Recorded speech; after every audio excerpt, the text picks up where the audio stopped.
So in any investment, understanding the compounding is extremely important. But in multifamily, where you have all these tax advantages, understanding compounding even becomes more important.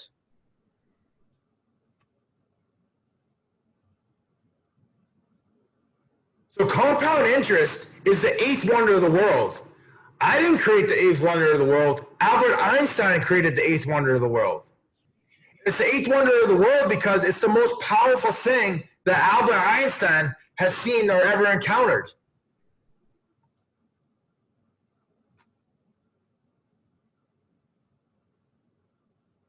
So what does compound interest mean?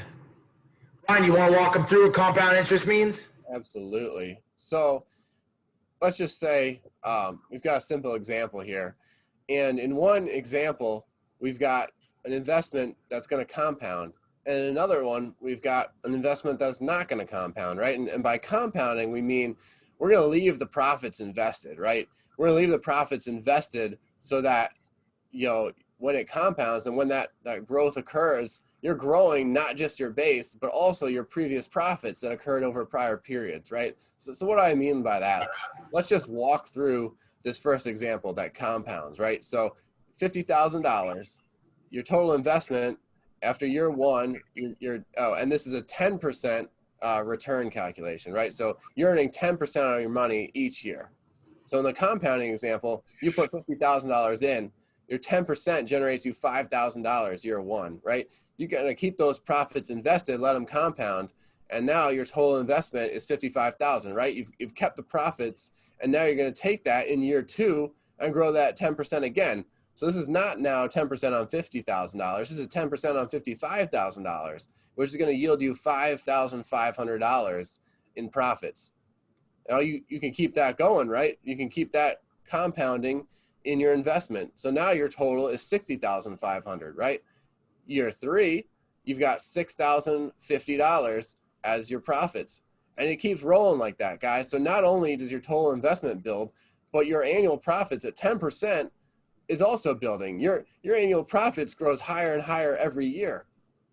Now for a standard non-compounding return, right? So could be a bond investment or something like that, right? You put in $50,000 and you've got a 10% return. Your $50,000 is going to generate $5,000 year one, $5,000 year two, $5,000 year three, and it's not going to compound, right? That's the power of multifamilies. You want to have that investment compounding for you and growing your profits and growing your total investment base, right? Totally agree. Very powerful. So, and then this kind of gets into the importance of high quality assets, right? Multifamily real estate is a really high quality asset. Not a lot of assets are going to compound at, north of, 10, 12, 15% annual returns every year, right? We target 15% returns for the investments we look at.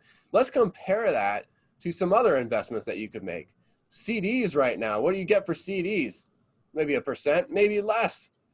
Government bonds, maybe 3%, maybe less nowadays. Municipal, corporate bonds, maybe around 5%. Stock market averages, long-term, they generate about 8% returns, right? These are all way lower than multifamily real estate done the right way, right? And this example that we're looking at right here, we got a $50,000 investment, and let's look how that compounds over time, right? In your CDs, in your government bonds, in your municipal bonds, right? After 25 years of compounding at 1, 3, 5%, you've barely cracked $200,000 on your $50,000 investment. Stocks are a little bit better, right? You get to $300,000 after 25 years. But when you start to compound, when you buy high quality assets that can really compound your money, it just goes exponentially faster at higher rates of return, right? Going from 8% return to 15% return. Okay, on a percentage basis, that's less than double percentage, but on an actual compounding profit basis, you're looking at 1.6 million versus 300 some odd thousand, right? That's the power of compounding high quality assets over a long period of time. Yeah, that's the difference from retiring and not retiring. That's the difference of a life of freedom and having a life of not that doesn't have freedom, right? That difference between the 1.6 million and the 300,000. That difference is 1.3 million dollars. And imagine if it compounded again, where would you be at? Right?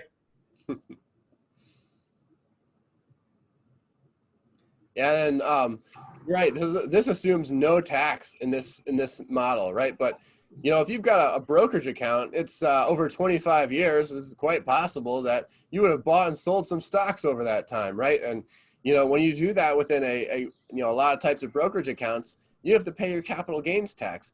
If you're compounding this real estate tax free, right? This is tax advantaged. You're not paying taxes. Every dollar that you make out of real estate can be reinvested and compounded and grown. Yes. All right. So just a little, sample roadmap here of some reasonable expectations and what's really possible, right? Let's just say hypothetically, right? You're getting $100,000 in property equity per year over a 5-year period, right? What does that really mean? And how does that look when you start to compound it, right? So just for an example, right? There's a lot of ways to get this property equity. You could invest as an LP, right? You could be part of a GP sponsorship team, right? And help the team to find properties and close deals, right? There's a lot of different ways to get this equity, right? You could be a combination of all of those things, right? But just for argument's sake, let's say it's one property and $100,000 worth of equity the first year, all right? And maybe the second year, you add a property on top of that and get another $100,000 worth of equity. And then year 3, you do it again, right? And so forth. And let's just say we do this for 5 years, right? So by the end of year 5, not only have you gotten equity in 5 different properties at $100,000 a piece, but your returns on your first couple of properties, they've started to compound for you. And let's just say we use our target rate of 15%, right? Year 1 is going to compound, and your return is going to be $15,000 on that first property, right? 15% of $100,000. Now year 2, you add another property. So now you got $200,000, and you're still compounding in returns every year, including the returns from your first property. And it just grows over time, right? By the end of year 5, you've got, almost an $800,000 portfolio, and at an 8% distributions, let's just say the cash flow coming off those properties are giving you an 8% actual cash return in the bank every year. That's roughly $80,000 by year 7. So you can see how this stuff just grows really quickly. Now you expand that out. Let's just say you don't do anything for the next 10 years. By the end of year 15, if you just sit on your investments and potential reinvestment at the same rate, you've got about $3 million. So you can see how a couple years of some massive action can really go a long way. Change your life, right? Yeah, this can get you financial freedom right here, right? 15 years of $100,000 each year for the first 5 years.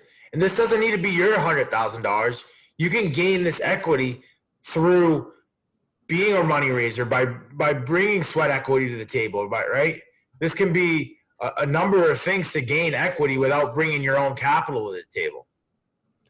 And you don't have to stop after 5 years either. You can keep on going, and that $3 million goes way up.